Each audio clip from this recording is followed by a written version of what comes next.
80వ స్వాతంత్ర్య దినోత్సవాన్ని పురస్కరించుకుని జీనియస్ స్కూల్ ఆఫ్ ఎక్సలెన్స్ విద్యార్థులు శుక్రవార సదాశివపేట పట్టణంలో ఘనంగా తిరంగా ర్యాలీ నిర్వహించారు. గాంధీచౌక్లో మహాత్మాగాంధీ విగ్రహానికి పూలమాలలు వేసి నివాళులర్పించిన అనంతరం 80 అడుగుల జాతీయ జెండాతో ర్యాలీ చేపట్టారు.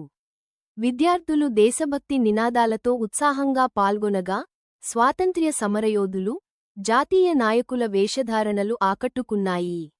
ఈ సందర్భంగా municipal chairperson Munipalli Anjamma Satyanarayana, vice chairperson Renuka Chiranjeevi మాట్లాడుతూ విద్యార్థుల్లో జాతీయ భావాలు, దేశ సమైక్యతను పెంపొందించేందుకు ఇలాంటి కార్యక్రమాలు దోహదపడతాయని అన్నారు. ర్యాలీ నిర్వహించిన విద్యార్థులు, పాఠశాల యాజమాన్యాన్ని అభినందించారు. కార్యక్రమంలో ఎస్ఐలు లక్ష్మారెడ్డి, కృష్ణగౌడ్, పాఠశాల చైర్మన్ ముద్ద నాగనాథ్, వైస్ చైర్మన్ కూచి శ్రీనివాస్, సెక్రటరీ పోల వెంకటేశం, కరస్పాండెంట్ రఘువర్ధనరెడ్డి, డైరెక్టర్ అమరేందరరెడ్డి, ప్రిన్సిపాల్ ప్రీతి, వైస్ ప్రిన్సిపాల్ శ్రీనివాస్, ప్రజాప్రతినిధులు, నాయకులు, ఉపాధ్యాయులు పాల్గొన్నారు.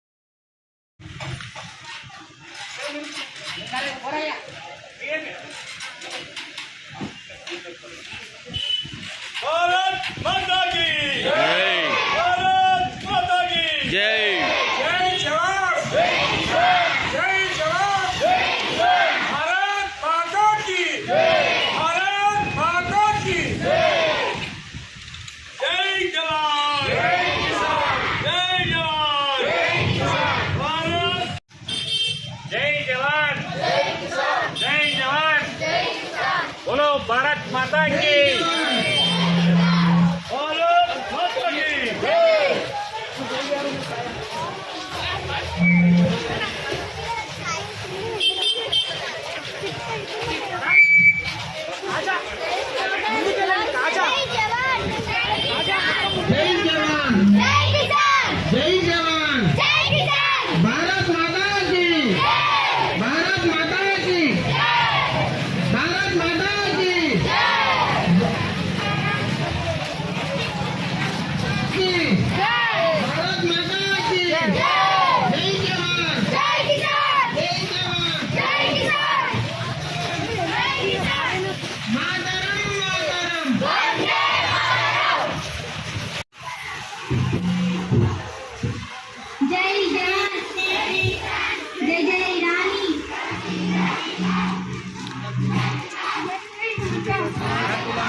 Sir Shrimati Anjamma Satyanarayana garu municipal chairman of Sadashivpet municipal Satyanarayana sir garu and Renuka Chiranjeevi madam garu vice chairperson and SI sir Shri Lakshmareddy sir गारू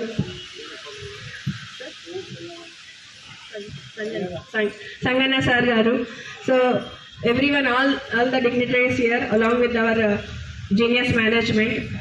దినోత్సవ స్వాతంత్ర దినోత్సవానికి 80 సంవత్సరాలు అవుతుంది.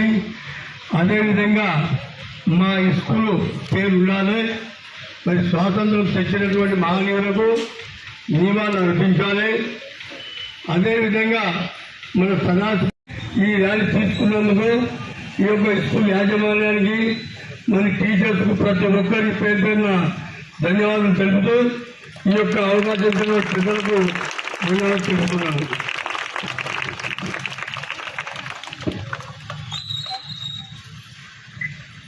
ఇక్కడ విచ్చేసిన పెద్దలకి, జీనియర్ స్కూల్ యాజమాన్యానికి, స్టాఫ్కి, స్టూడెంట్స్కి, ప్రిన్సిపల్కి, వైస్ ప్రిన్సిపల్కి అందరికీ మన స్వాతంత్రం వచ్చి 80 సంవత్సరాలు, స్వాతంత్రం వచ్చి 80 ఇయర్స్ అవుతుంది. అంటే ఇది స్వాతంత్రం ఉత్తగా రాలేదు. ఎంతోమంది ప్రాణత్యాగం చేస్తేనే మనం ఈరోజు ఇంత స్వేచ్ఛగా ఉండగలుగుతున్నాం. స్వతంత్రం వచ్చినా ఇంకా దేశం అభివృద్ధి చెందింది అని నేనైతే అనలేను. ఎందుకంటే ఇంకా చాలా సమస్యలతో మనం పోరాడుతున్నాం. ముఖ్యంగా చెప్పుకోవాల్సింది నిరుద్యోగం, పేదరికము, ఆర్థిక అసమానతలు చాలా ఉన్నాయి. అందులో పర్యావరణ కాలుష్యం కూడా ఒకటి. మనం తినే ప్రతి ఫుడ్ అన్నీ కలుషితమే, మనం పీల్చే గాలి కూడా కలుషితమే. మనం ఎంత స్వతంత్రంగా ఉంటున్నామో మనం అంతే బాధ్యతగా కూడా ఉండాలి. మనకున్న బాధ్యతలలో మనం గుర్తు చేసుకోవాల్సింది మన పర్యావరణాన్ని పరిరక్షించుకోవాలి. ప్రతి ఒక్కరూ ఖచ్చితంగా మొక్కలను నాటాలి, ప్లాస్టిక్ని నిషేధించాలి. ఇవన్నీ మనం బాధ్యతగా తెలుసుకుంటూ మళ్ళీ కుల అసమానతలు కూడా ఇంకా చాలా ఉన్నాయి.